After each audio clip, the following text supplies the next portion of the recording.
Siap. Siap ya?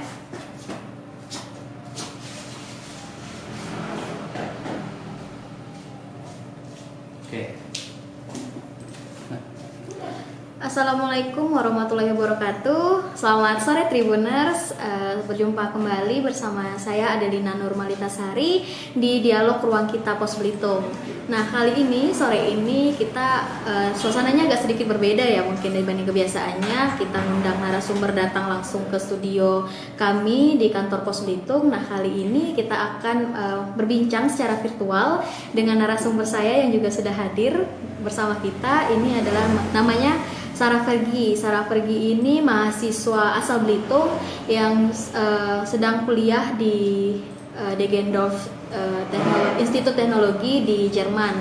Nah, nanti kita akan ngobrol lebih lanjut tentang dengan Sarah nih, tentang pengalamannya selama di Jerman, mungkin puasa, kemudian juga mungkin ada sahabat muda Tribuners yang hadir bersama kita. Nanti juga kita akan berbagi cerita seputar pendidikan di luar negeri, juga mungkin cara mencari beasiswa nanti. Nah, pokoknya nanti saksikan terus perbincangan kami. Halo Sarah. Ya, wah, Sarah gimana kabarnya? Alhamdulillah. Sarah gimana di sana, sehat? Puasa dong. Sarah gimana? Puasa juga? Alhamdulillah. Sarah ini Sarah nih mahasiswa S2 di Deggendorf Institut Teknologi. Ya?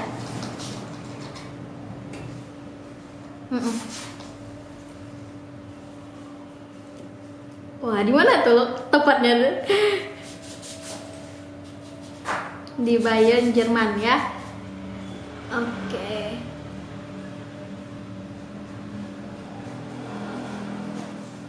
Oh, orang Indonesia kenalnya banyaknya Bavaria gitu. Oke, Sarah di sana kuliahnya jurusan apa? Wah, cocok banget ya, Belitung lagi ngangkat pariwisata nih.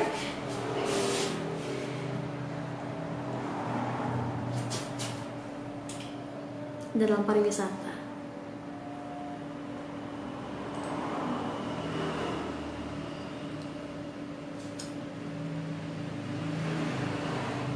Aku Sarah ada tulisan ya? Wah, keren nih. Sarah, kalau misalnya di Jerman ngomongnya biasanya bahasa apa? Bahasa Inggris kah atau memang harus bahasa Jerman atau gimana?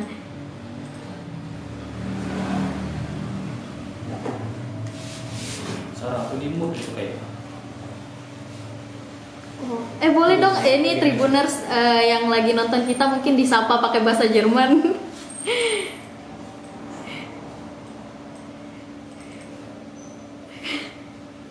Nggak, mood. Oke. Iya.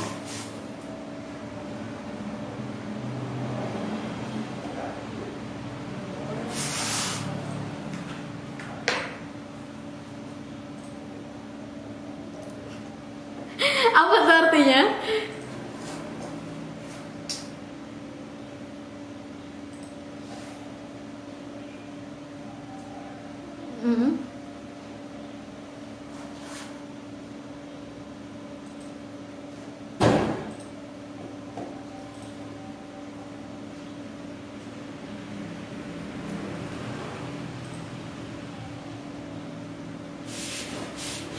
Oke, waduh.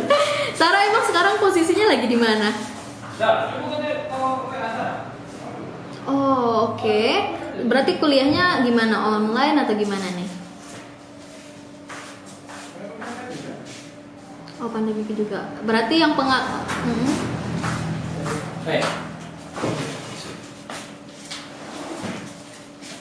Wah, online. Tapi di Jerman kemarin berarti sempat berapa lama?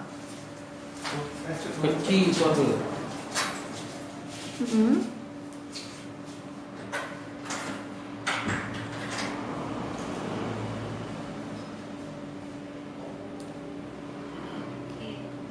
Oh.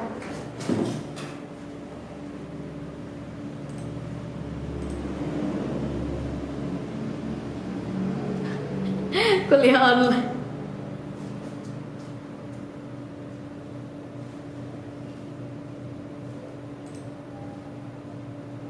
Oke. Semester 2 itu kampus itu buka semi online, jadi anak-anak yang udah di Jerman itu bisa datang ke kelas kuliah. Kalau misalnya anak-anak yang masih tersendat di negara dia itu jadi profesornya kita itu ngasih platform Zoom atau Microsoft Teams. Jadi kayak waktu itu lucunya satu anak yang datang di Jerman kan kayak 30-an anak, jadi satu orang yang datang ke kelas, terus sisanya itu online gitu. Jadi setelah kejadian itu di online kan semua. Oke, jadi masih kuliah online ya Sarah ya. Oke, Sarah nih mungkin karena yang nonton kita nih banyak, mungkin juga ada anak-anak muda Belitung yang lagi mungkin punya mimpi untuk bisa belajar atau kuliah di luar negeri. Sarah boleh sharing dong dari awalnya nih cerita Sarah bisa kuliah di luar negeri itu, motivasinya itu kebayangnya itu sejak kapan sih sebenarnya? Sebenarnya mimpi untuk sekolah ke luar negeri itu udah dari lama sih, cuman kayak sekedar mimpi doang gitu, bisa nggak sih aku keluar. Sementara aku tuh cuman anaknya kayak penakut gitu sebenarnya, kayak masih anak manja gitu, apalagi kan anak bungsu kan, jadi kayak orang tua juga nggak menyarankan gitu untuk kuliah di luar. Nah tapi karena memang apa ya, kayak pengen ngerasain suasana baru gitu, apakah di luar negeri itu seburuk yang dipikir orang-orang kan, kayak gitu. Kayak jadi kayak aku juga sebenarnya nggak tahu gimana kehidupan di Eropa itu gitu.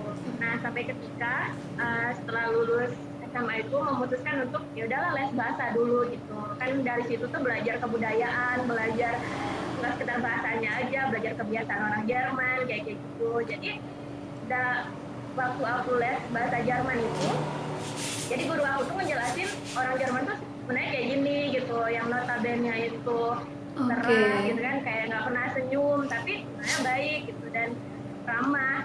Nah setelah itu kayak dapat satu kesempatan ya, setelah lulus aku ngambil 1 tahun itu nganggur. Setelah lulus kuliah S1 gitu maksudnya? Nah 2019 itu aku berpikir apakah harus keluar atau stay di Indo ngambil S2 di sini atau kerja gitu. Ya mungkin realitanya itu dulu itu pengen kerja tapi nggak keterima gitu, terus udah interview nggak dipanggil gitu kan, terus ngambil apply 2 nggak bisa nggak keterima, ditolak terus kan, terus tes gagal gitu. Jadi ya sudah, jadi option ketiganya itu ya udahlah coba keluar gitu ke Jerman. Yang tapi emang Sarah dari awal emang udah dari SMA tuh udah kepikirannya pengen di Jerman gitu atau gimana? Iya, aku suka bola kan. Oh suka bola, oke. Terus aku sering browsing Jerman itu negara terkuat di Eropa dengan ekonomi yang stabil. Terus itu semua otomotif itu dari Jerman, mobil-mobil mewah gitu. Oke. Dan terus bahasa Jerman itu bahasa terkuat di Eropa setelah Rusia. Jadi makanya pilih Jerman ya. Jadi Jerman tuh kayak punya semuanya gitu. Kenapa aku nggak coba aja kuliah di negara maju kayak Jerman yang punya ya kayak Jerman punya gitu kan. Nah setelah itu aku apply di beberapa universitas di Jerman gitu. Karena kan mereka kan punya deadline-nya cepet banget ya untuk penerimaan mahasiswa baru. Jadi kayak ya udah mana yang cepet gitu. Waktu itu aku tuh nggak mau spend banyak waktu lagi gitu, udah setahun nganggur terus nggak mau kayak tahun setengah gitu kan lama ya. Nah setelah akhir tahun kemarin aku terima di kampus ini, Deggendorf ini. Oke. Dan ngambil jurusannya pariwisata ke Jerman ya? Pariwisata, iya full pariwisata bisnis, jadi kayak lebih kombinasi tourism sama bisnis ini. Kenapa Sarah tertarik ngambil jurusan itu? Emang kodrat aku kan emang dari pulau ya, anak pulau gitu. Anak Pulau Belitung ya? Iya, nggak bisa dipisahin dari tourism lah gitu. Dan aku tuh mikir kalau Belitung itu pasti maju nanti, tapi butuh waktu kan. Nah Jadi kayak sekolah tourism itu selain ngebangun Indonesia, aku bisa kayak membangun sekolah sendiri kayak gitu. Apalagi dengan kubu-kubu bisnis gitu, jadi bisa berbisnis. Oke, ada pariwisata, ada bisnis, kemudian juga nanti pengalaman-pengalaman di luar negerinya gitu ya, Sarah. Wah, seru nih. Terus kalau misalnya Sarah tuh kemarin kan tahun lalu tuh berada di Jerman berarti ya. Ketika misalnya tuh nyampe di sana, kayak gimana sih mungkin penyesuaian sama kondisi di sana? Butuh berapa jam sih kalau kita dari Indonesia ke sana? Kalau dari Indonesia ke Jerman itu kayak sekitar 18 jam ya kayak. 18 jam, oke. Terus kayak gimana ketika pertama kali Sarah datang ke sana, mungkin penyesuaian adaptasi dengan lingkungan, mungkin sama teman-teman mungkin yang di sana gimana? Waktu itu kan aku belum pernah sama sekali ke Eropa tuh. Baru pertama kali waktu itu memang ya? Baru pertama kali langsung kuliah kan, langsung datang pas pandemi. Jadi kayak agak sedikit kaget sih, tapi ya udahlah dibawa nekat aja gitu. Aku tuh jujur dari pertama keluar bandara itu kan aku landingnya di Munchen. Keluar bandara, itu langsung kayak kaget sih, kayak aduh gimana ya gitu kan, kayak ada rasa-rasa takut ketika kayak takut ditanya ini gimana gitu. Nah ternyata petugas imigrasinya sendiri tuh ramah gitu, mereka sering senyum gitu, kayak apa ya, waktu itu pas di bandara kayak orang-orang kan waktu itu masih musim dingin ya di sana. Kayak jadi aku tuh belum pakai wintercoat, jadi kayak pas keluar pintu terus aku langsung kayak dingin banget kan. Berarti penyesuaian cuacanya memang butuh waktu ya? Iya, jadi kayak langsung pakai sarung tangan, pakai kupluk, pakai langsung ganti jaket yang tebal. Nah terus pas abis itu kan aku kayak belanja keperluan anak kos kan. Jadi kayak memang di Munchen itu agak sedikit mahal. Ternyata memang di Bayern itu bagian termahal di Jerman gitu. Jadi kayak aku tuh spend money itu double di Bayern semenjak aku di Bayern gitu, dengan kos yang lumayan mahal, dengan biaya hidup yang agak sedikit mahal juga. Berarti Sarah kalau di Jerman itu memang beasiswa atau kayak gimana nih? Nah, aku itu nggak bayar 2 semester, jadi kuliahnya udah ditanggung. Ya aku cuma kayak biaya hidup sendiri aja gitu, yang bisa aku cover melalui kerja part time aja gitu. Berarti di sana sambil part time. Sarah, kalau misalnya cari beasiswa di Jerman itu kayak gimana sih? Susah nggak sih? Sebenarnya itu nggak terlalu susah sih, karena di Jerman itu kuliahnya nggak mahal. Dalam arti itu masih terjangkau ya harganya, meskipun itu kayak negeri atau swasta.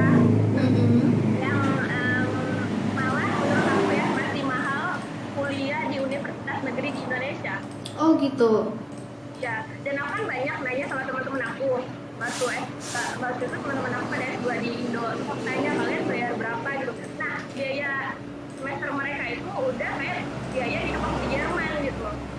Berarti kalau untuk biaya pendidikan di sana sebenarnya nggak terlalu mahal gitu. Tadi cuman biaya hidupnya gitu ya.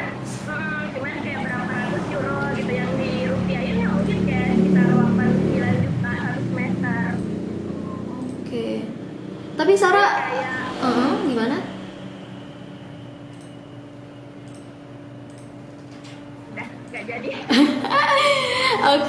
Sarah, berarti kalau misalnya proses waktu Sarah nyari beasiswa dari Indonesia itu kayak gimana sih?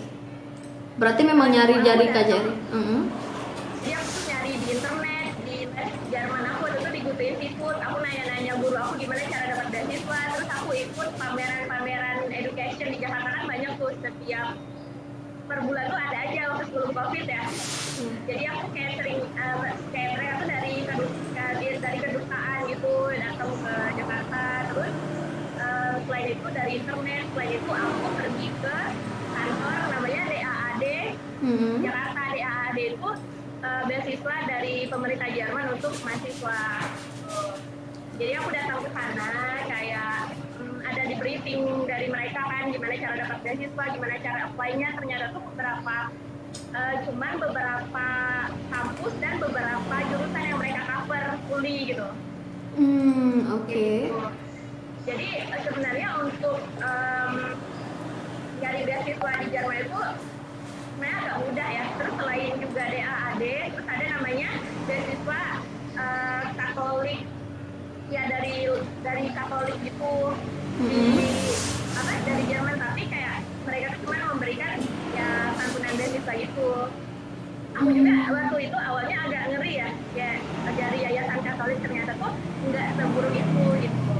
Wah, berarti memang kita harus aktif mengumpulkan informasi kalau memang pengen kuliah ke luar negeri gitu ya, Sarah? Betul. Jadi kayak jangan, kalau memang benar-benar niat mau ke luar negeri gitu kan, cari beasiswa, terus cari informasi sebanyak mungkin gitu. Jadi kayak jangan malu untuk bertanya dengan kayak PPI kita di Jerman kayak gitu. Aku juga banyak sharing sama mereka kayak gitu. Oke, wah seru nih. Berarti tadi mesti kalau misalnya kita mau kuliah ke Jerman nih Sarah, berarti apa yang perlu kita persiapkan tadi? Pertama kita juga harus ngumpulin informasi tentang beasiswa kayak gitu. Yang kedua juga kemampuan berbahasa gitu. Iya betul, karena nggak tahu bahasa Jerman itu agak sulit sebenarnya. Meskipun orang Jerman itu bisa bahasa Jerman, tapi mereka tuh kayak nggak terlalu respect gitu sama kita. Jadi misalnya waktu pertama aku datang ke Jerman, aku dengan bahasa Jerman seadanya waktu itu, tapi mereka respect gitu, maksudnya ini ya, kamu maksudnya ini kayak gitu. Jadi tuh mereka tuh lebih welcome dengan kita yang berusaha untuk mempelajari bahasa mereka. Oke. Kalau Sarah sendiri sebelum akhirnya pergi ke Jerman, sebelum persiapan belajar bahasanya itu berapa lama nih? Waktu itu belajar bahasa Jerman cuma 3 bulan. Cuma 3 bulan. Level paling basic ya, paling basic. Itu kayak cuman nanya jalan, nanya kabar, percakapan sehari-hari itu tuh sebenarnya waktu itu cukup ya buat aku yang baru pertama ke Jerman gitu. Oke. Tapi ketika gimana? Baru setelah itu aku lanjut les di kampus. Setiap libur semester itu kan ada kelas bahasa Jerman ya. Iya. Jadi aku lanjut sampai level menengah sekarang. Oke, berarti di Indonesianya belajarnya sampai basic, kemudian lanjut lagi ketika di Jerman gitu belajar bahasa lagi. Ya, betul. Jadi kayak tanpa aku belajar pun di Jerman pasti bisa gitu, kayak ngedengerin orang ngomong, kayak belajar sama-sama dengan teman kayak gitu. Wah, oh berarti sambil proses jalan ya ketika udah nyampe sana. Oke, tapi ketika di lingkungan Sarah bisa apa memang harus bahasa Jerman atau mungkin bisa dicampur bahasa Inggris atau gimana? Nah, aku tuh karena di kota kecil di Bayern, itu kayak desa lah gitu kan, kota kecil banget. Ya, mungkin nggak familiar dengan orang Indonesia. Nah, orang Indonesianya pun cuma 3 di sana kampakku. Jadi kayak kecil banget gitu kan. Nah, itu tuh nggak ada yang bisa bahasa Inggris di situ. Kecuali kayak misalnya di toko-toko atau di apotek gitu, kayak bahasa Inggrisnya terbatas gitu kan. Dan kayak dari imigrasi kayak gitu, imigrasi atau di perusahaan asuransi kayak gitu, mereka juga bisa bahasa Inggris tapi agak terbata-bata juga, dan mereka juga bilang dari awal kayak bahasa Inggris kamu nggak terlalu bagus kayak gitu. Dan aku juga bilang bahasa Jerman aku nggak bagus-bagus amat kayak gitu. Kayak sama-sama ngerti aja. Tapi karena aku tinggal di kota kecil yang orang-orang nggak familiar dengan bahasa Inggris, jadi aku tuh terpacu dan termotivasi untuk gunain bahasa Jerman setiap hari. Wah, karena memang sambil belajar itu memang harus terus dipraktekkan gitu ya. Nah, gitu. Jadi kayak apa ya? Jadi kadang-kadang aku nanya sama temen aku, nih istilah ini kok beda sih dari yang aku belajar, karena bahasa Jerman itu beda-beda kan tiap kota. Terus pas aku di Bayern itu salah satu termendok gitu bahasa Jermannya. Ya kayak aku di mana Tegal mungkin ya. Jadi logatnya pun agak sedikit Berbeda ya. Dan kata-kata Berarti memang banyak penyesuaian ketika di sana ya, Sarah? Betul, dari segi bahasa, dari segi jam, waktu kan. Sama Mm-mm. kadang-kadang musik juga, keinget keluarga, keinget makanan Indo, keinget teman-teman, kayak gitu. Apalagi kan di Indonesia kan selalu bersosialisasi gitu kan, berteman sama orang tua atau sama saudara. Kalau di Jerman lebih individualis gitu, jadi kayak ya udahlah pergi sendiri, apa-apa sendiri, urus apa-apa sendiri gitu. Oke, berarti mesti mandiri juga berarti ketika berada di sana. Iya, makanya aku juga awalnya kaget waktu pas ngurus-ngurus surat gitu kan, itu kayak banyak banget pergi ke imigrasi, pergi ke balai kota, harus register dulu, kayak gitu, terus minta surat dari bapak kos, terus aku kirim lagi ke balai kota, kayak gitu kan, prosesnya agak ribet, tapi ya udah itu Jerman gitu. Harus dijalani karena sedari awal memang niat pengen kuliah di sana, pengen belajar gitu. Keren. Jadi meskipun agak ribet tapi ya udahlah dibuat asik aja gitu. Semuanya juga pasti pernah ngerasain ini pas pertama pindah ke Jerman, bukan cuma aku gitu. Oke deh. Terus kan tahun kemarin itu berarti Sarah juga puasanya di sana gitu ya. Sekarang kan juga lagi momen puasa nih. Mungkin bisa di-sharing dong gimana sih suasana puasa di sana, apa yang beda sama kita di sini? Kalau di sana itu waktu itu udah musim panas di Jerman kan. Iya.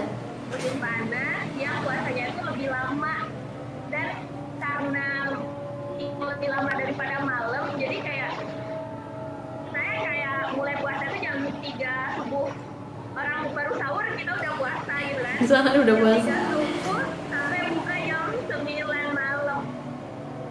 Terus Berarti berapa jam tuh? ke 9. Lama banget ya, berarti jauh lebih lama dibanding kita di sini. Oke. Terus tuh bukanya itu kalau udah dekat lebaran kita jam 10 malam. Coba kayak ya udahlah gitu. Kayak 1 minggu sebelum lebaran itu udah jam 10, jam 10 kurang. Kayak nambah terus jamnya. Berarti waktu di sana kan lama banget tuh. Terus fisiknya gimana? Apalagi kayaknya lingkungannya kan nggak ikutan puasa tuh. Iya, jadi kayak agak sedikit apa ya? Agak sedikit menyedihkan gitu kan. Terus kayak gini loh, aku tuh banyak teman-teman kelas gitu kan, atau teman-teman dari satu kosan aku aja, Sarah main yuk gitu kan. Kayak kemana? Nah di Jerman itu kan jalan-jalan tuh banyak nanjak, kayak di atas berbukit, ada di rumah teman aku di atas bukit banget. Nah terus mereka tuh ngajak kayak yuk ke ini gitu kan, ada kastil kecil gitu biasanya di atas, harus naik ke atas gitu kan. Nah terus aku bilang, aduh nggak bisa, maaf ya nggak bisa, lagi puasa gitu. Oh iya maaf kayak gitu nggak tahu. Nah iya nggak apa-apa. Nah terus kayak sebenarnya kayak belanja nih, awal belanja ke supermarket itu jalan kaki sekitar 25 menit 25 menit. Terus ya udah teman aku tuh sebelah kayak langsung minum depan aku, sana aku terus kayak minum kayak aduh enak segernya gitu. Berarti godaannya lebih banyak ya ketika di sana. Tapi teman-temannya bisa ngerti, wah lagi puasa gitu. Sarah mesti jelasin nggak sih atau gimana? Terus di mereka tuh banyak juga teman-teman yang dari negara Timur Tengah gitu, yang orang-orang Arab yang mereka ya udah familiar gitu. Kayak pas waktu aku ke dapur mau naruh namanya belanjaan, pas aku harus belanja, mereka lagi kasih makan tuh di dapur. Jadi kayak Sarah maaf ya kita makan, cuma dapurnya cuma satu. Terus aku bilang kayak ya udah nggak apa-apa, makan aja gitu. Jadi kayak aku pun sendiri sebenarnya nggak tergoda dengan makanan Jerman, nggak membuat aku untuk pengennya cuma kayak makan pizza kayak gitu, pasta. Yang aku tergoda tuh kalau mereka makan bakso tanah. Lidahnya nggak bisa bohong ya, masakan Indonesia lebih enak ya. Ya makanya aku yang teman-teman aku makan aku kayak udah silakan gitu, dan aku juga kalau lihat makanan itu kayak biasa aja, yang nggak buat aku pengen. Berarti ketika lama banget itu kalau misalnya sahur tuh makan apa Sarah kalau di sana? Nggak ada bakso kan? Ada buat sendiri. Jadi aku tuh masak untuk berbuka. Jadi aku samain buat sahur gitu biar nggak 2 kali 3 kali masak. Nah, misalnya masak buka tuh makan nasi. Terus sahur itu ya udah aku tengah malam karena jam 3 udah puasa ya. Jadi kayak sahurnya jam 1 aku langsung kayak makan yang tadi udah dimasak untuk berbuka, terus ditambah minum vitamin sama minum susu sih biasanya biar lebih kuat. Oke. Terus kalau di sana kan ada azan nggak sih? Soalnya kan kalau biasa di sini kayak berbuka itu kalau udah dengar suara azan, oh berarti udah buka gitu. Kalau di sana gimana?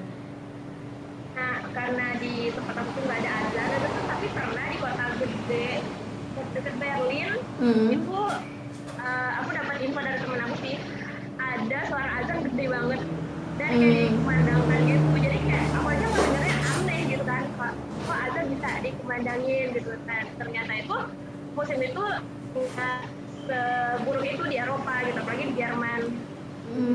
Dan azan pun boleh dikumandangin kayak gede banget. Pas aku dapat video dari temen aku itu kayak insya Allah gini amat ya gitu. Berarti lumayan ya toleransinya. Lumayan. Nah jadi muslim di Jerman itu tuh lebih safety gitu, kayak nggak orang-orang pakai jilbaban itu nggak diliatin gitu, kayak biasa aja gitu mereka lewat atau masuk naik transportasi umum gitu atau di jalan-jalan itu kayak biasa aja. Bahkan waktu aku di Berlin gitu kan, adalah buka toko itu kakak penjaga tokonya itu pakai jilbab. Oke. Oh berarti itu yang bisa pertama jadi kali aku lihat ya. Kayak nggak ngebedain agama, ukuran, umur itu enggak. Yang penting kamu bisa kerja, kemampuan yang sama ya udah kita kayak bahasa Jerman gitu kayak udah jual gitu. Berarti memang sejak awal kedatangan tuh Sarah juga nggak terlalu banyak mungkin kekhawatiran ya kayak misalnya terkait rasis atau gimana? Enggak, karena aku nggak pernah dengar di Jerman itu ada rasisme gitu. Karena di Jerman sendiri pun penyedia suaka paling besar di Eropa. Jadi orang-orang imigran, refugee gitu welcome ke Jerman, dibayar pemerintah, dikasih duit per bulan, tunjangan. Jadi mereka itu hidup dengan nyaman dan damai gitu di Jerman. Oke. Sarah boleh cerita dong hal yang disukai sama nggak disukai selama di Jerman apa? Yang disukai banyak ya. Apa? Banyak bulenya di sana? Iya, orangnya orang-orang bule semua di sana. Jadi aku tuh agak sedikit kesel sih orang Jerman, ternyata menyebalkan ya. Kalau di Indonesia kan mereka asik banget tuh ya kalau dia temenan. Kalau saya tuh menyebalkan. Jadi kayak misalnya di Jerman itu orangnya ramah-ramah. Apalagi aku di kota kecil tuh yang orangnya suka menyapa dari yang anak TK sampai orang yang lansia kayak gitu. Meskipun nggak kenal tuh ya udah saling menyapa gitu. Jadi aku udah kebiasaan untuk say hello pada orang-orang yang aku temuin di jalan gitu. Nah terus hal yang paling nggak aku suka pas waktu misalnya aku nggak ada satu istilah yang aku nggak bisa bahasa Jerman, terus aku pakai bahasa Inggris akhirnya. Nah mereka itu kayak nggak senang gitu, kayak aku ditinggal. Dan itu aku pernah ke rumah sakit puasa-puasa karena mungkin waktu itu tuh perubahan cuaca yang kulit aku belum bisa nyesuaiin gitu kan. Jadi kayak aku alergi waktu itu, udah aku ke dokter karena aku takut dia kalau saya salah ya udah pakai bahasa Inggris. Nah sama si susternya itu aku bilang pakai bahasa Inggris, kayak dia ninggalin aku ke pasien lain, langsung kayak ya udah aku berdiri tuh ya udah nggak ada yang nyamperin kayak gitu. Kayak dia bingung juga. Mungkin dia juga bingung mau ngomong kayak ya udah kamu duduk aja atau kamu nunggu dulu, dia nggak bisa mungkin kayak gitu. Jadi aku kayak ya udah aku berdiri terus atau aku kayak bicara kayak terbata-bata gitu pakai bahasa Jerman. Kalau sakit kan aku kayak belum kosakata aku masih dikit kan, kayak ya udah langsung ketemu dokter kayak gitu. Nah terus kalau mungkin di kota gede ya itu kayak lebih menyebalkan lagi sih orang-orangnya, kayak misalnya banyak yang ya sama lah kayak di kota gede kayak Jakarta ya, banyak tangan-tangan kecil yang lebih individualis juga gitu kan mungkin. Ya tapi iya waktu itu aku pernah buka puasa terakhir aku di Berlin karena lebaran tahun kemarin aku di Berlin kan. Nah buka puasa di Berlin terus aku bilang sama masnya, mas nanti makanan aku dikeluarin pas jam 9 berapa gitu kan. Terus masnya nanya kenapa, bilang aku lagi puasa jadi makanan enak bilang gitu. Nah terus mas yang waiternya itu ngomong sama chefnya, chef ada yang puasa nih sama kayak kamu kayak gitu. Ternyata chefnya orang muslim juga, tapi itu tuh kayak di restoran yang umum gitu. Oh, Dia aku juga. juga kaget kayak, iya, dan dia juga kayak senyum-senyum gitu. Oh. Tapi di sana ada orang Belitung nggak sih, Sarah? Kamu punya teman orang Belitung nggak di sana? Karena mungkin karena pandemi ini ya aku nggak terlalu tahu mana orang Indonesia, mana yang terutama orang Belitung kan. Jadi kayak tahu cuman kayak dari sosial media doang, tapi belum pernah ketemu, baru cuma ngobrol-ngobrol aja gitu. Nah, aku pun di fakultas bukan di kampus aku kan ada satu lagi anak orang Indonesia, anak teknik. Nah, sampai sekarang pun aku belum ketemu sama dia, meskipun kita suka ngobrol gitu di WhatsApp atau di Facebook atau di Instagram, tapi belum pernah ngeliat aslinya gitu. Berarti lingkungan Sarah di sana berarti emang juga orang-orang Jerman atau gimana? Pendatang juga, ya. Juga Ada pendatang. orang Jerman juga, ada pendatang juga. Jadi kayak aku tuh berteman dengan anak-anak, ya udah anak perantau juga gitu. Sama-sama anak rantau di Jerman. Sama anak perantau ya. Oke. Terus kalau kemarin itu gimana? Puasa kemarin gimana? memang kayak puasa kemarin itu memang agak sedikit menyedihkan gitu kan. Orang tua di mana, saudara di mana, aku di mana gitu. Jadi aku kayak ya udahlah, aku berdoa aja semoga nanti aku bisa bawa keluarga aku rame-rame ke Jerman kayak gitu. Terus ngerasain puasa di Jerman, ngerasain lebaran di Jerman kayak gitu. Kalau ada rezeki lebih.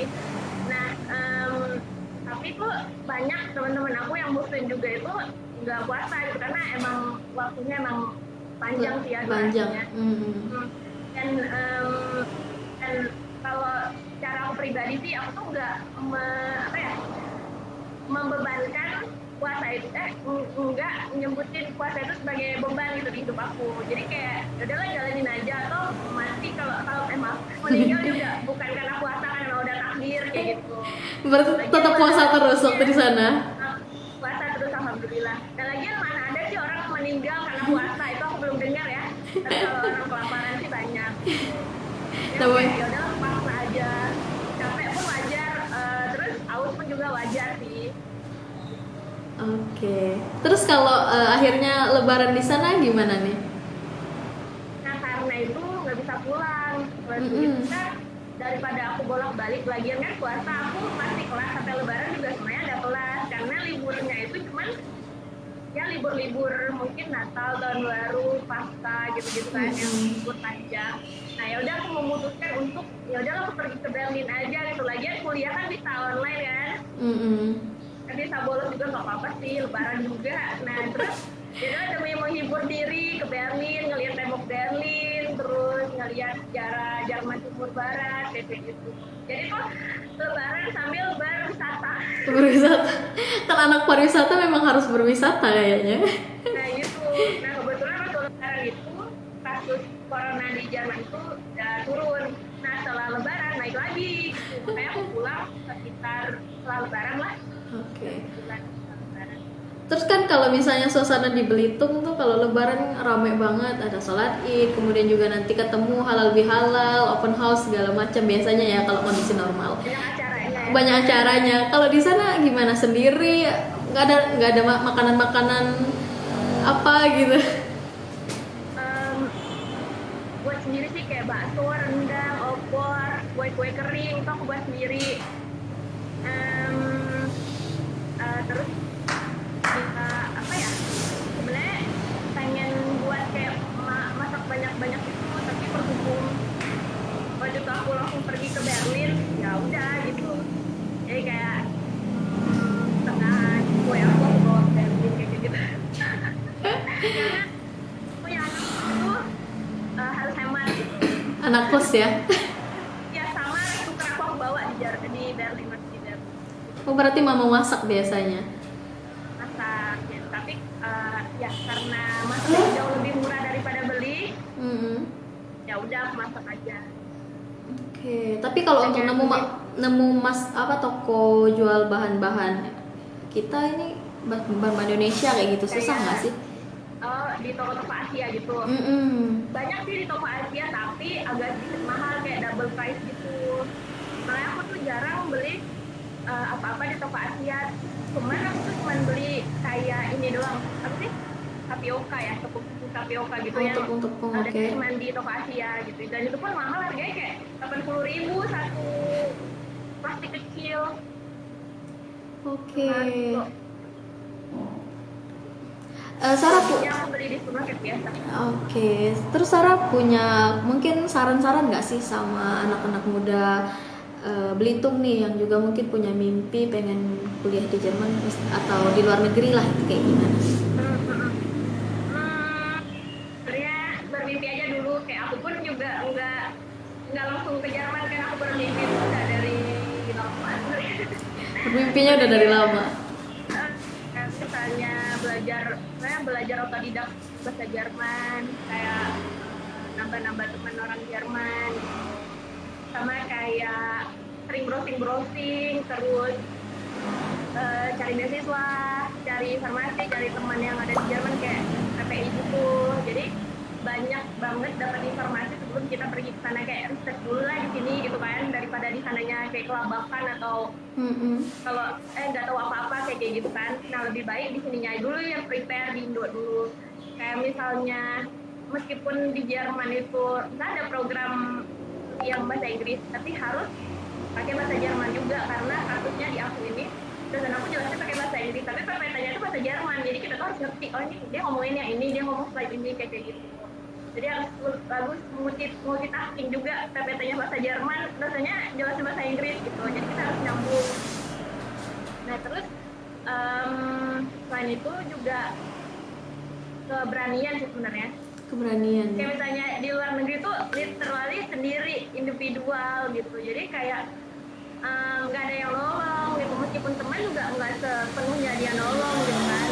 Kayak aku juga apa-apa sendiri, ngurus-ngurus sendiri, sebenarnya aku nggak tahu, kayak ngurus-ngurus perbankan gitu agak sedikit rumit. Terus mau pergi ke sini naik kereta, yang di kereta itu bahasa Inggris, bahasa Jerman semua. Aku pun juga bingung waktu itu naik kereta, karena kereta di Jerman itu banyak banget, ada di atas, ada di bawah, ada namanya tram yang di jalan itu, kayak gitu deh. Pokoknya aku juga bingung kadang-kadang kalau naik transportasi umum. Nah terus apa ya, kayak sebenarnya ini uang untuk emergensi sebenarnya harus punya. Kan kita kan nggak tahu ya, kadang-kadang kayak misalnya harus balik ke Indo, uang tiket itu harus ada sih sebenarnya kayak gitu. Tetep ya. Jadi meskipun di sana itu hidupnya tercukupi, kayak dari kerja part-time juga tuh sebenarnya cukup banget untuk hidup di Jerman, tapi harus ada uang emergensinya juga. Sebenarnya masih dikirim sama orang tua sih uang, tapi kayak uang yang sedikit tapi itu berharga buat aku, jadi aku bisa untuk bayar asuransi aku. Oke. Wah, seru banget. Karena uang rupiah itu kecil, kalau udah di euro ya, kalau dari euro, jadi aku kayak ya udahlah, bisa ya buat ini doang, buat asuransi, ya udahlah uang itulah pakai buat asuransi gitu. Berarti Terus gimana? Jadi di Jerman itu agak sedikit unik ya menurut aku. Uniknya kenapa? Sebelum aku masuk kuliah, masuk kampus, yang pertama ditanya itu asuransi. Jadi aku tuh harus submit ke kampus detail asuransi aku, ini asuransi yang aku pakai, asuransinya itu harus yang dari pemerintah. Jadi kayak nggak boleh yang swasta. Jadi kayak emang sih mahal, tapi nggak tahu ya, di Jerman memang asuransi paling mahal deh, nomor kedua setelah kosan.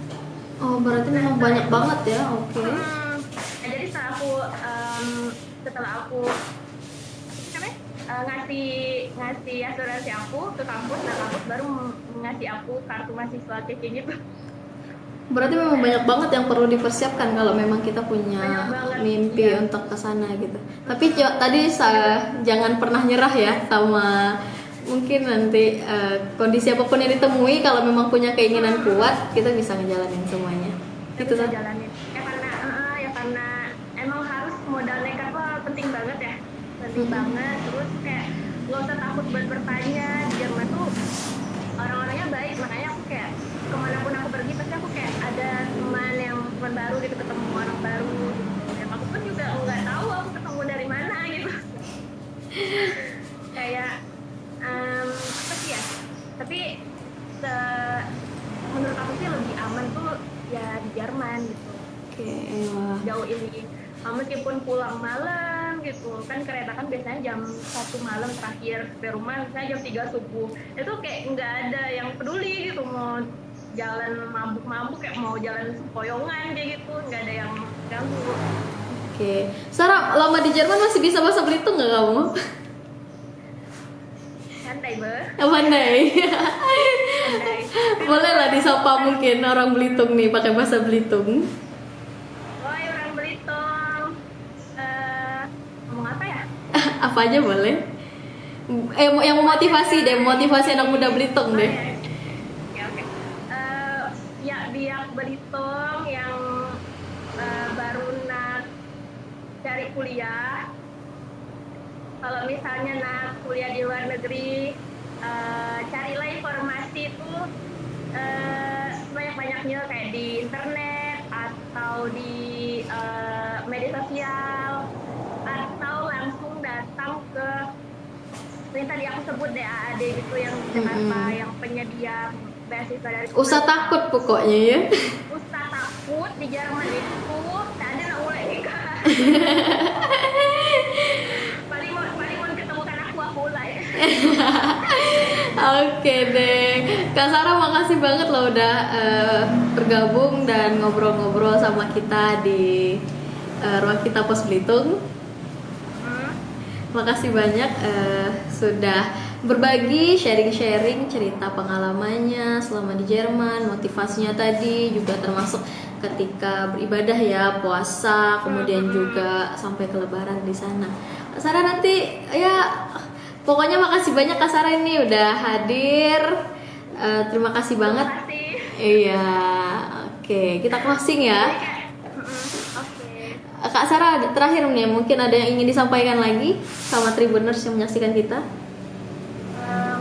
Mungkin untuk anak-anak muda gitu kan, karena aku kan emang kayak pengen memotivasi anak-anak itu bisa kayak mungkin bisa jadi penerus aku gitu ya, sekolah di luar negeri ataupun ya kemanapun itu, kerja di luar negeri gitu. Jadi kayak membanggakan anak Belitung gitu, kayak anak Belitung tuh nggak